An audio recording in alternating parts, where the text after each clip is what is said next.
ready. Let's go for it. All right. Hi, I'm Debbie, and this is my daughter, Lizzie. Hi. And this is her YouTube channel. It's not mine, but I'm just here to help ask questions about her many, many years of addiction and your battle to get out of it. And now let's start with this. How many years have you been sober? I've been sober for 2.5 years now, this time. Talk about what this channel is all about and what the name of it is, and let's start there.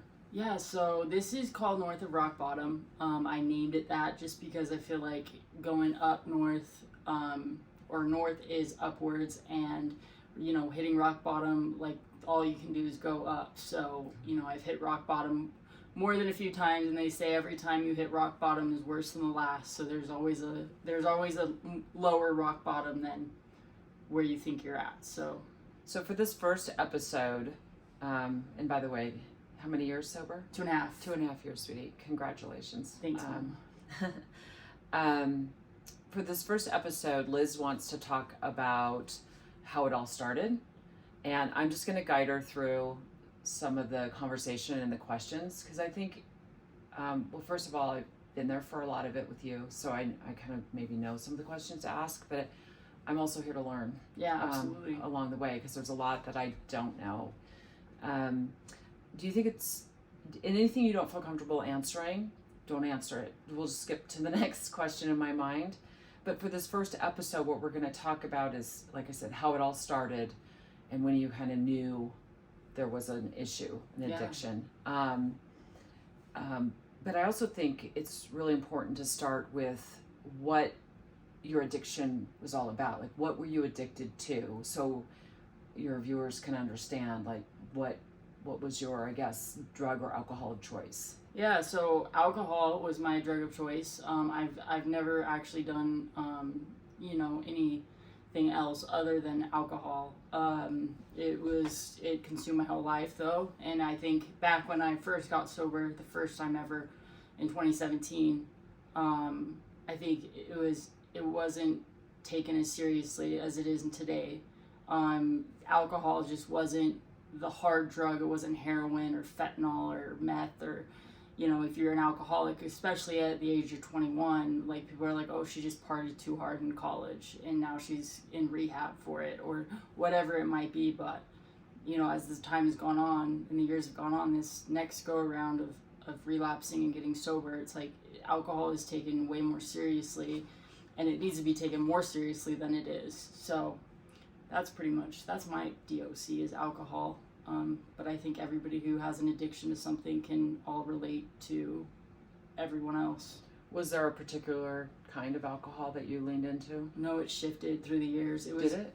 Yeah, it was. I was going to say vodka. Vodka. No. Vodka was it. It was whiskey, and then it was vodka, and then it was vodka for a long time, for like a year before 2017. And then when I relapsed after I had 4 years sober and I relapsed, that was like White Claw or seltzers. I wasn't drinking hard alcohol at that point. Like, I wasn't drinking hard liquor anymore. Okay. Did you say beer? Was it beer on that list at all? Like or seltzer, wine? beer, yeah, Okay. Beer, lots of beer. I would just drink, like, it was a lot of seltzers. Beer was kind of like my 21-year-old, like, I would drink a lot more beer with vodka.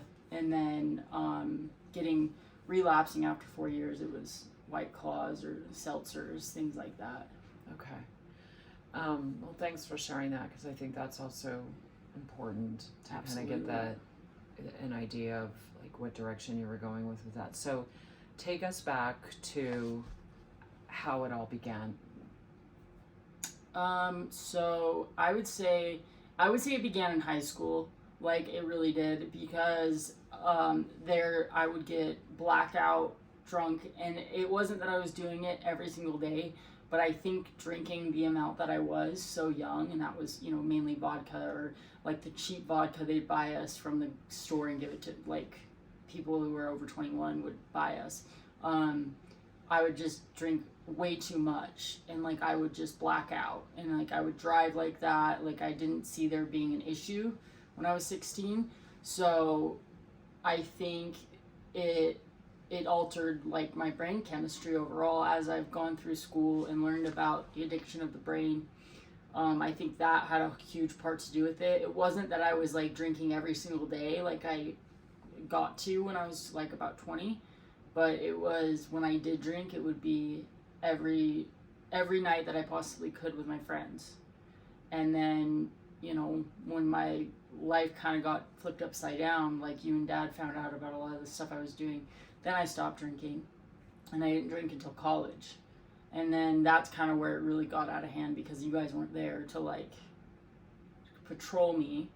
We live in Utah. Yeah. And you grew up here. You were born here, and you went to college out of state. Yeah, I went to college in Kansas. I played softball in college. Yeah, we partied a lot. Like freshman year, I got in trouble a lot. I mean, I had to call you guys a few times. Like I got in trouble with the cops. Never got like ticket arrested. Never been ticket arrested, but like we would get in trouble with the police or have to run from the police or whatever the situation was that weekend. And the drinking, like I would never cross the line of drinking a day 48 hours before game day, like the rule, but I would drink every other day.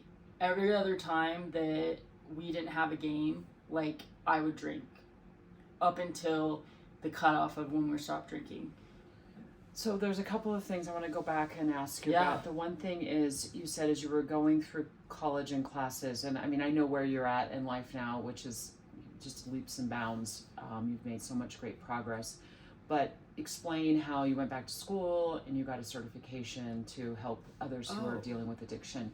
Let's just talk about that. We'll talk about that more later. Give more But that explains why you know background. more about addiction. Yeah, so I decided to go back to school in 2024, and I went back for substance use disorder counseling. I didn't really have like a path or like a idea. I just had started to work in treatment, working the night shift at a rehab.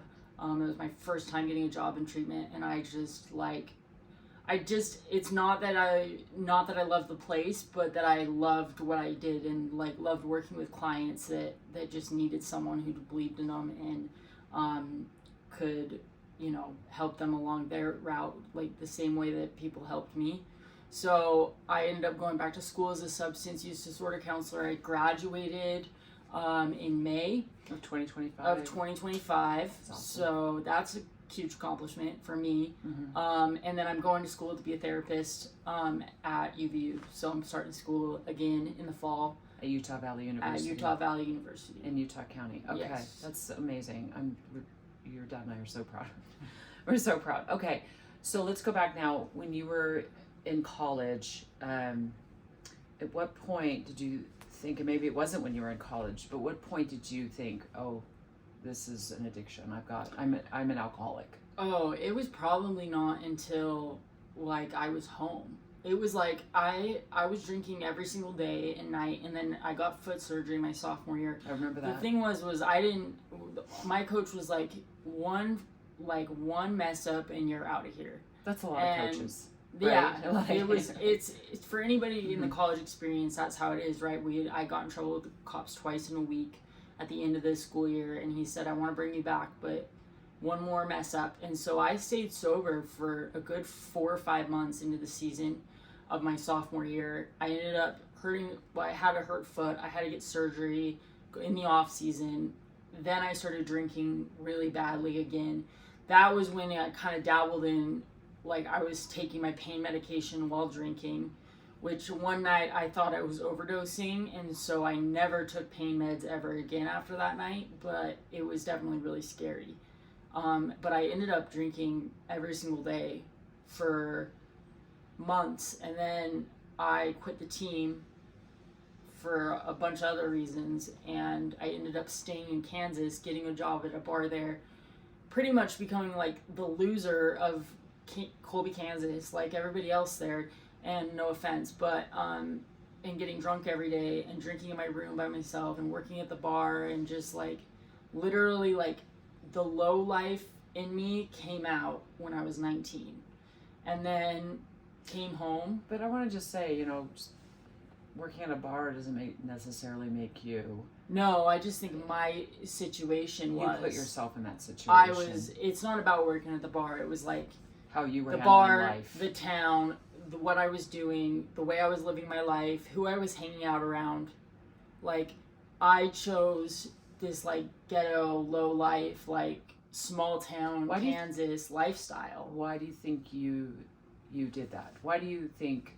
I think it is it part of the addiction? Yeah, well, I think it was like, I think a lot of it was like part of my mental health too. I don't know, because I did the same thing here, like in Utah. Yeah, when I finally got home and I was dating somebody who I really, really, really was in love with, and didn't work out, and ended up drinking every day. I was 20 years old. Every single day for a year, I would drive drunk every day. I mean, I could tell crazy stories of stuff that happened. I would go to work and I would drink during work. And, like, it was the worst year of my life. And I still didn't know, like, I was losing all these friends. I was doing the worst shit I could possibly do to people, and being, like, an awful person on top of everything. So you were self-sabotaging, and my family, my life, everything. Like, that breakup set the tone for the rest of my 20s. Do you think, because it was in Kansas, you said you were drinking in high school, but I've also heard you say over the years that it's relationships when they go south. Yeah. That's also your trigger. Yeah, I think it's straight up an addiction, in the sense of, like, I can go out and be partying and, like, drink a bunch and then go home and continue to drink the rest of the night in my room alone. And, like, in Kansas, it was like a mixture of both, like, mainly partying and having fun, but then there was also a bunch of girl drama. So it's not necessary. Okay, so let me just kind of ask you this question. I'm see if I can make sense of it the way I'm going to ask it. So it's not a particular trigger, but it's the addiction. It's part of it, for sure. But then things pop up in your life, and it's, and I want to say an excuse, but it's a reason to drink. Yeah, then I've had to get far away from that, because that's what happened, and I drank for a year. And I want to tell the story real quick. Okay, honey. So I drank for a year, and I was driving to work, and I was driving home drunk. Like, this is back in 2017. Before drinking and driving is as big of a problem as it is now. It was a big problem, but it wasn't looked at as much. And I remember right the day before I went to rehab, I drank a bunch that day. I came home to my mom's house. I passed out in a bunch of clothes on my floor. I woke up and it was 7:45 or 8 o'clock. I, like, felt the most intoxicated I had felt, like, and I had thought, I looked at my phone and I was like, I'm late for work. At the time I was working a corporate job, like, for a corporation, doing, like, the sales, and I got my car, I drove to buy some cigarettes. I came home because I was like, oh my God, I feel like I just drank all night, but I was asleep that whole time. Like, I feel awful. I can't drive. I'm gonna see double. So I'm like, I'm late for work, and I jump back in the car, and I, like, start going, and I'm like, why is it getting darker? And I'm, like, driving to work, and I'm like, why is it getting darker? And I thought it was morning. It was the day before. And then I burned off all my eyelashes, and I still went to work the next day. And that's when I was looking in the mirror, putting mascara on, and I go to put on my left eye, and they're gone. I mean, there's a lot to unpack, but okay, that was what happened. Okay, the day before I went to rehab. So you wake up. You're sicker than ever. I'm sick. I'm drunk. I feel like I had just gotten an IV's worth of vodka for the whole time I was asleep. I never felt like that before. And this is the first time I'm hearing this story. Yeah, it was terrifying. And it's at my house. At your house. Which, neither here nor there. I'd rather you be at my house than... I dived headfirst into the clothing on my... And we can go deeper into the whole background on this story too later. But I drove into the clothes. I passed out probably at like 2 p.m., Mom. I wake up, it's like 7:45, 8. It's still light outside because at this point it's the beginning or beginning of July. So it's still light till 9. So I'm driving to work. I got to be there at 8:45. The sun is setting in the west and you don't notice it. Yep, I just keep going. And then I'm like looking and I'm like, why is it getting darker? Like it wasn't connecting and I was still driving.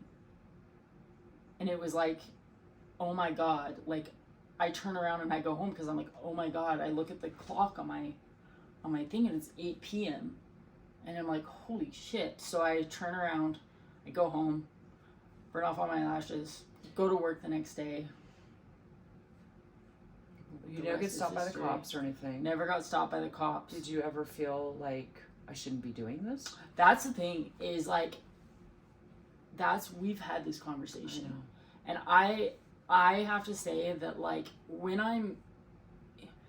I do get really paranoid, like not, I wouldn't say now, but like back in like a couple years ago when I had the relapse, like, and I was driving, like there would be times where I would be like really paranoid, but I would just be like, okay, just another mile or two home and I'm home. But there's just times where you're out of alcohol. When you're out of alcohol, that's what it is. It's not, you're paranoid when you're driving, when you have all the alcohol and you're going to stop at the gas station. But when you're out of alcohol, it is tunnel vision. And we've talked about this. Like, I didn't understand like what would make a really good person, because you're a really good person. Yeah. Get it? I know you're gonna, but you're kind to other people. Yeah, but I know. Yeah, but you have a big heart. Mm-hmm. Like you would come over and help me no matter what. You'd help all of us. I've seen you help other people. What would make a person with a big heart get in the car and potentially risk killing somebody else? Yeah, and additionally risk everything else that you're risking. And you were explaining just the tunnel vision, and to me it was the first time I'd heard that, because I just I can't wrap my brain around it. That's the best way to put it, because but I think that's helpful information, because it doesn't make it any more right. I'm not suggesting it's right. Obviously we've talked about this a million times, how wrong it is and how many other options there are, including rehab and including, making much better choices. But it helped me to understand just what we were dealing with, and it's huge. It's huge, because then I was always so fearful, because obviously I'm like, you're not 3. I can't constantly be on top of you all the time like I was when you guys were growing up. When kids were growing up, and you're living your own life, and you're living away from home for quite a while. Mm-hmm. I was like, I just don't know how to understand this, and we're gonna talk about this later more, but how do I help fix it? But the tunnel vision to me was a big wake-up call. Like, it just helped me understand it more. Yeah. Do you want to stop down here and then talk about singeing off your eyelashes in the next episode? Yeah, we can cinch off the eyelashes in the next episode. Okay, let's do that. Let's just stop down here for a few minutes, and then episode 2, we'll talk about what happened when you singed off your eyelashes. Awesome. I think. Yeah. Is that what we're doing right now? Yeah, let's just do that. Let's just make sure we're getting all that. It was not recording. Shut up. No, you're lying to me right now. I'm serious. Come over here. Shut up. No, you're lying. Where's the time? Oh no, it is recording.